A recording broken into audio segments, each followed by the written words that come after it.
Bienvenue sur le premier épisode du podcast Innovation et Care. Je m'appelle Élise et je fais partie de l'équipe MJ Innov, une entreprise qui œuvre chaque jour à l'amélioration de la qualité de vie dans les établissements médico-sociaux. Je suis ravie de lancer ce nouveau podcast avec vous aujourd'hui, épisode que vous pourrez retrouver sur notre site internet mjinnov.com. Et ce podcast traitera de sujets concernant le social, la santé, les nouvelles technologies ainsi que les avancées en termes de soins. Pour ce premier épisode, retrouvons Reynald Gaborio, docteur en psychologie et robotique et chercheur en santé au MJ Lab, le département recherche de MJ Innov qu'il co-dirige. Avant toute chose, si cet épisode vous plaît, n'hésitez pas à nous suivre sur les réseaux sociaux, sur les comptes MJ Innov et MJ Lab.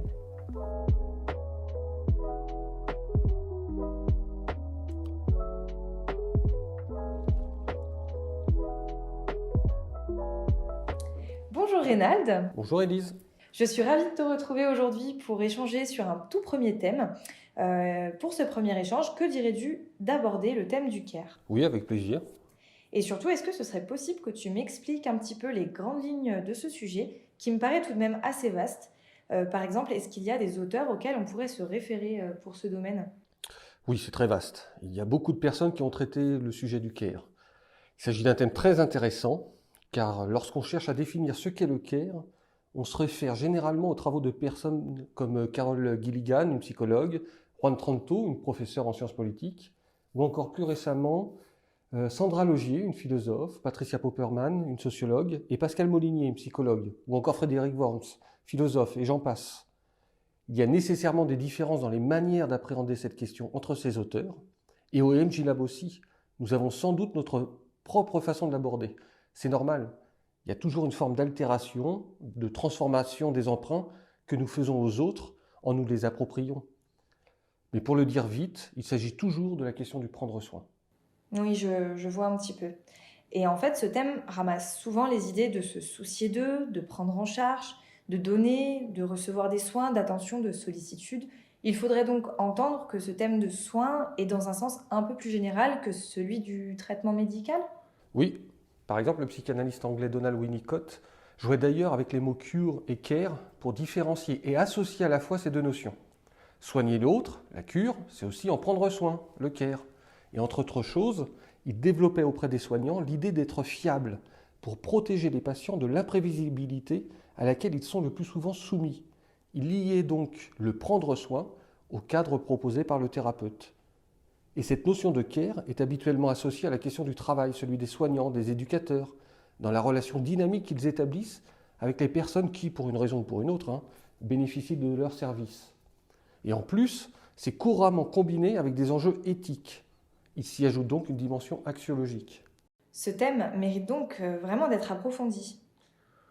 En effet, l'idée à ce jour étant de garder ce sens général du prendre soin, s'occuper d'eux, en le dissociant, au moins dans un premier temps, des enjeux éthiques, disons des enjeux du bien et du mal, pour tenter de spécifier ce phénomène et de saisir ce qui peut le rendre intelligible.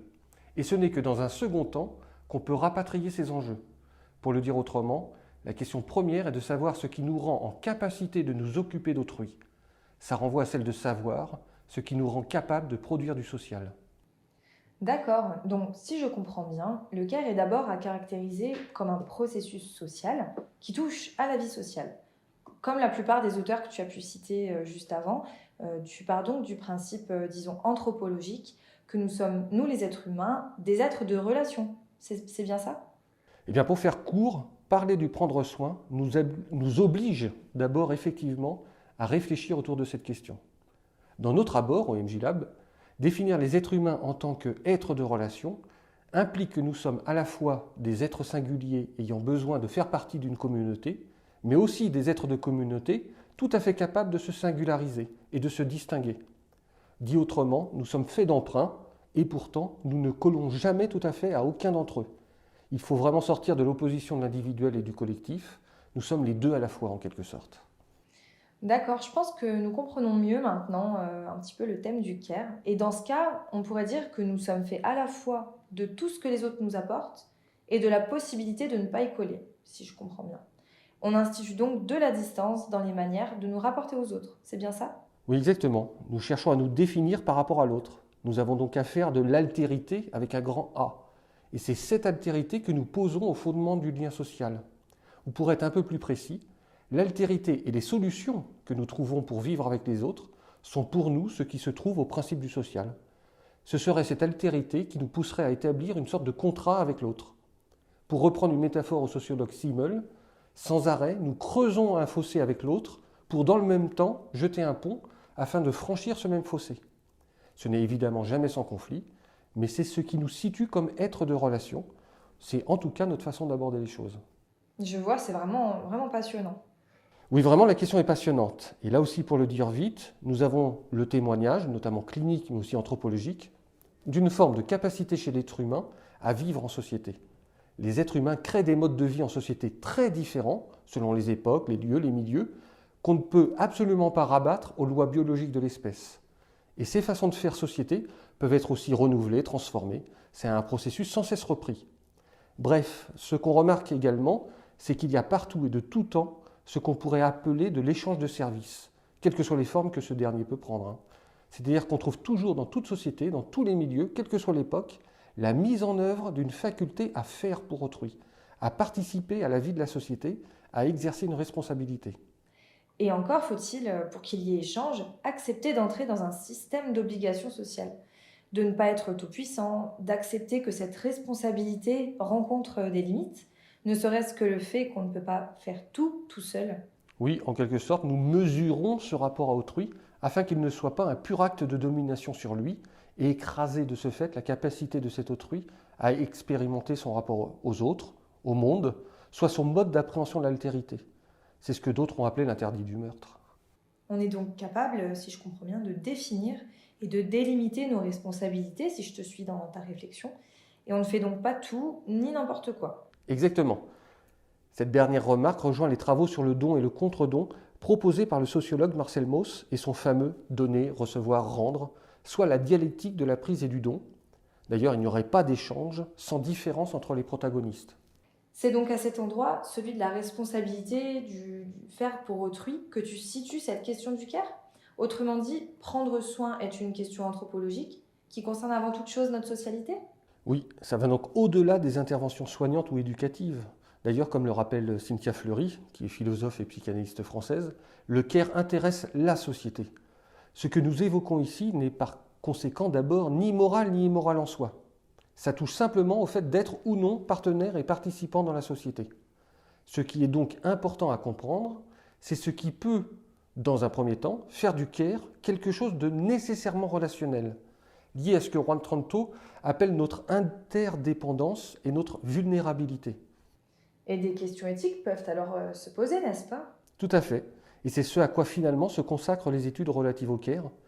Mais pour nous, care et éthique du care ne peuvent être qu'une seule et même chose. C'est une forme de pléonasme, si l'on veut. L'objet d'étude concerne le recoupement de deux dimensions.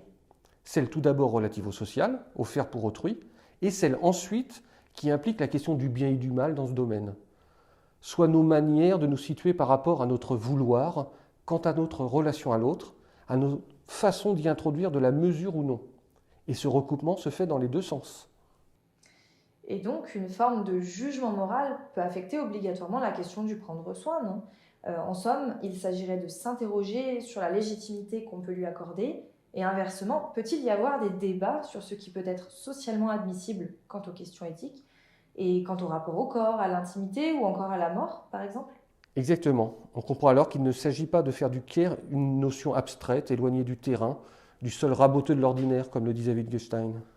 D'accord, donc il ne peut pas, si je comprends bien, y avoir de care idéal. C'est ça. Prendre soin s'inscrit dans un processus dynamique qui a des effets sur chacun des protagonistes et qui n'est jamais sans ambivalence.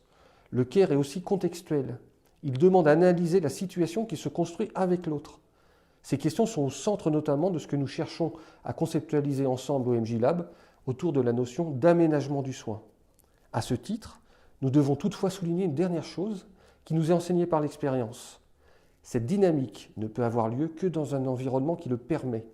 Le psychiatre Tosroelles distinguait ce qu'il nommait un établissement, disons un lieu défini uniquement par son organisation du travail, de ce qu'il appelait une institution, qui renvoie davantage à son étymologie, instituere, se donner de l'être.